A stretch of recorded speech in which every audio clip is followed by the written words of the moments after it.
What would you do in this situation? So, this is something that happened with one of my friends. Let's call her Lizzie. She works at a car dealership, and at some point, she realizes there's some seriously shady stuff going on because her coworkers are booking test drives that never actually happen. They get the customer's information, like their name, their driver's license, and all of that, and then they enter it into the system as if that person took a test drive when they didn't. And now they want Lizzie to do the same thing. So let's pretend this is you. This is your job, and these are the people you have to work with every day. What do you do? Now, maybe you're listening and you're thinking, well, what's the problem? Just tell them no. Or maybe you're on the other side and you're like, just do it. It's your job. Of course, you got to keep your job. But me, I don't think it's actually that simple. Or maybe it's one of those things that is simple, but it's not easy. So if you've ever run into a situation where your own sense of right and wrong is different from the people around you, like your coworkers, and they want you to do something you believe is wrong, how do you figure out what the right move is? What do you say? Stick around for this episode because that's what we're getting into today.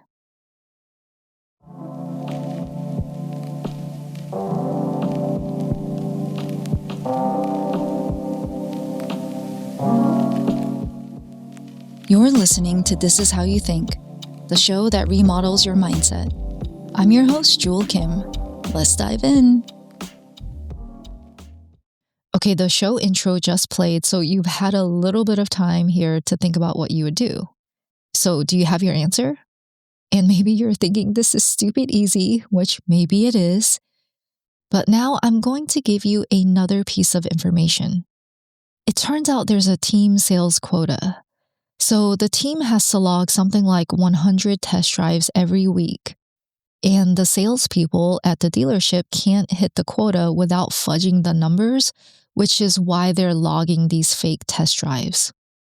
And because the 100 test drives are a team goal, the coworkers are looking at our gal Lizzie all like, hey, we're all doing this, why aren't you? Your numbers are the lowest on the board, so every drive you don't log, one of us has to pick up that slack. You're making the rest of us work harder to cover for you. We need to meet the quota and you're not being a team player. So let's pause here and see what you think. Now, you as a listener, remember you're still putting yourself in Lizzie's shoes. I'm curious, does this team goal thing change anything for you? Because earlier you already decided what you were going to do, but now you know that if you refuse, the people on your team think you suck and that you're hurting the team. So would you still give them the same answer? And maybe you're thinking, well, I'd look for another job. Okay, sure, but you know you're just dodging the question, right? Because Lizzie already knows this isn't her forever job. It's a temporary thing until she finds something better. But she hasn't found that something better yet, which means she still has to show up to this job and figure out how to handle this situation. So the first thing I told Lizzie is that she's thinking inside their box. Her coworkers created this definition of what it means to be a team player, where either you help us log these fake-ass test drives or you're not a team player. And I asked, well, is that something they get to decide for you? There are many ways to be a team player. And just because you won't do this particular thing, especially when what they're asking you to do is probably fraud, that doesn't mean you're not a team player. You have the right to choose what you will and will not do. But before you start worrying about whether you're a good member of this team, you might want to decide whether this is a team you want to belong to. Now, before I tell you, what do you think she decided? I'll wait a few seconds. Lizzie tells me she decided to go along with the scheme. I ask why. She says that they're not stealing anybody's information. The customers give it to them willingly. She says the customers really want to help us. We don't pressure them. We don't take their info without permission. They're offering it. And I say, okay, but why does that matter? So let's pause the story here because I want to know what you think given this information. This time around, the customers consented to these salespeople using their name and their driver's license to log a test drive they didn't actually take. And they're fine with it because they want to help these people hit their quota. So, does that change your answer? For me, it wouldn't make a difference because the customer agreeing to it doesn't make the test drive any less fake. And you probably think I'm being a stickler hard ass, but for me, I'm like, you're still entering false information into the system. And what's scary is that these test drive numbers are not just disappearing into an abyss somewhere. The dealership uses this data to help decide whether it should expand and open more locations. Do you see where I'm going here? The company is making actual business decisions based on test drives that never happened. Honestly, this is giving Wells Fargo vibes like back in the day when we found out the bankers were opening up accounts in customer names just to hit their quotas. Yeah, I don't like this.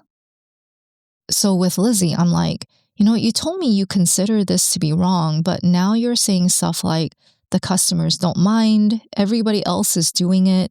This is just how things work here. Every store does this. And I ask again, why does that matter? She says, at the end of the day, this isn't my business. Who am I? I'm just a small employee.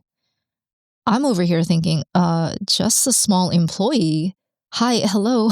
The business is expanding because of what a bunch of you small employees are reporting. It's kind of like when people say, why bother voting? I'm just one person. Okay. But then Lizzie says, I feel relieved now. And maybe this is just me, but I was just like, oh no. Because there's relieved because you really thought this through and you decided this is a choice that makes sense for who you are and your values. And then there's relieved because you don't want to be uncomfortable anymore. These are two very different things, and I'm pretty sure she's in the second category. This is where we get to the first crux of the problem, which is when you compromise your standards or your values or your sense of right versus wrong. This is not a small decision. I told Lizzie, hey, you seem to be allowing their opinion of you cause you to second guess yourself. And it's your choice. You do whatever you want to do. But I think you want to make sure you know exactly why you're compromising what you believe is right and whether it's worth it. We usually compromise our standards for the people we love or for other issues that are really important to us. And from everything she's told me, I just don't know that this company or these coworkers meet that bar. She's already told me this isn't the job she's going to stay in. She's planning to leave. So I'm confused why she cares so much what these people think of her. And I think this is the second crux of the problem because what was happening is that Lizzie had outsourced where she draws the line. She knew that what they were doing didn't agree with her own sense of right and wrong, but she was willing to compromise that to preserve harmony. This is giving red flags because this is the kind of choice where you start abandoning yourself. I'm speaking from personal experience here. The reason why I'm so strong on sticking to my values or my principles is because every time I haven't, man, I have regretted it so hard. And it's usually not even anything big. Like, I remember one time 15 years ago, I was riding the bus. It was totally full with every seat taken and people standing, just clogging all the aisle, like all the way through. I see a guy sitting in a seat and he had his motorcycle helmet taking up another seat. There was a little old lady standing right in front of him. He didn't offer his seat, and that is the part that still burns my soul to this day. He didn't move his fucking motorcycle helmet. But did I say anything? Nope. And I still regret it to this day. See, this is a kind of encounter that stays with me forever because that's not the person I want to be. Like staying silent in that kind of situation, it goes against my value of speaking up for what's right, especially for other people. Every incident like this one on the bus here, I remember because each and every one of these moments eroded my sense of self-trust. So not only do I regret them, but I'm left with this terrible feeling of being weak, like I'm a coward. I start to hate myself, which is how I lose self-respect. This is why I say that compromising your values or your standards is not a trivial thing. It's one of those things where you make a decision like that, and if you keep making decisions like that, you change the shape of your character.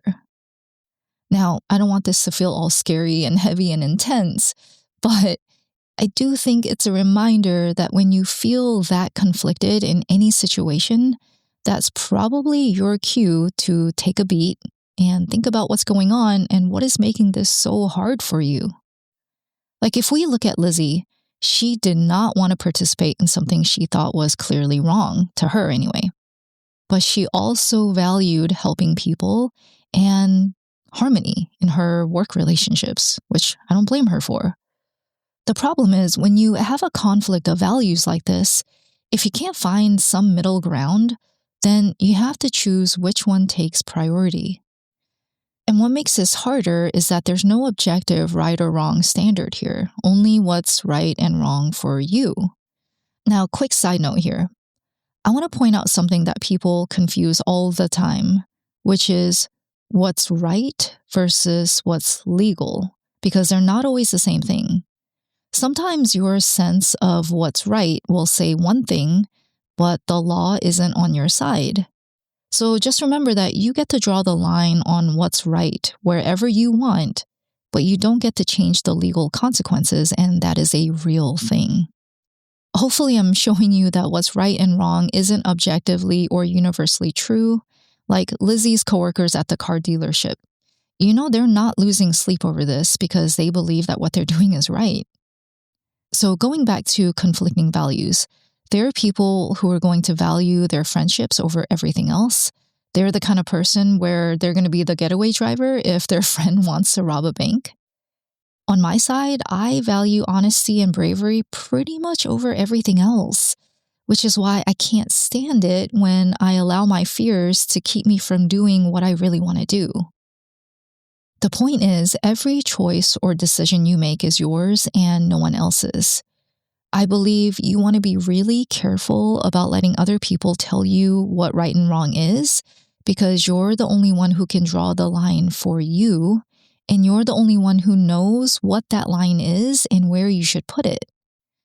So if you're ever in situations like this where you're just not sure what the path forward is, here are 2 questions I give people to help them cut through the noise, depending on which one resonates better. So the first one is I ask, what would you tell your kid? What's the one thing you'd really want them to understand here? The other question I use is, imagine yourself 10 years from now and you have everything you want and you've grown into exactly the kind of person you want to be. And then imagine that future you travels back in time and stands right next to you today. What would future you tell you to do? What would future you say you should tell these coworkers? I know for me, it would be something like, hey, I totally get why you're doing this, but this thing you're doing, I just can't follow you down this road. I can help you out with other things, but logging test drives that didn't happen, I just can't do that, and I hope you understand. And then I would wait to see how they respond. Now, before I close out the episode, here's the final chapter with Lizzie and where she landed. She's told them she was going to go along with the scheme, but in reality, she's not going to do it. I don't love this because I see this as kicking the can down the road, like creating future problems for yourself. Because people aren't that dumb. And eventually they're going to see, hey, this person said one thing, but the results don't reflect that. And then they're going to have a problem. So then you're back at square one again, but now you're a liar. You're the person who said one thing and did something else. This is why I wouldn't recommend this approach to anybody, but I'm not Lizzie. It's her decision. Anyway, if you only remember one thing from today, let it be this. You're the only one who can hold your line. You're the one who has to decide where to set it. It's your responsibility to figure out what that means. The tricky part is if you hand the line over to somebody else, then you're probably not going to like where you end up. And I don't know if you've ever faced something like this yourself. I know it's happened to me. And honestly, I wasn't proud of how I handled a lot of these interactions because I didn't know what to do, and no one ever taught me how to think through something like this. But what about you? I'm curious. Did anything in this episode change how you see this or not? And why? I would love to hear from you. And for real, I'm not just saying that because seriously, I would love to get a message just so I know that somebody out there is listening and that I'm not just shouting into the void, okay? So please, if you feel like being generous, then hit me up, text the link in the description, or send me a message on LinkedIn. I would so appreciate it. As always, thank you so much for listening. And remember, I believe in you. See you next time.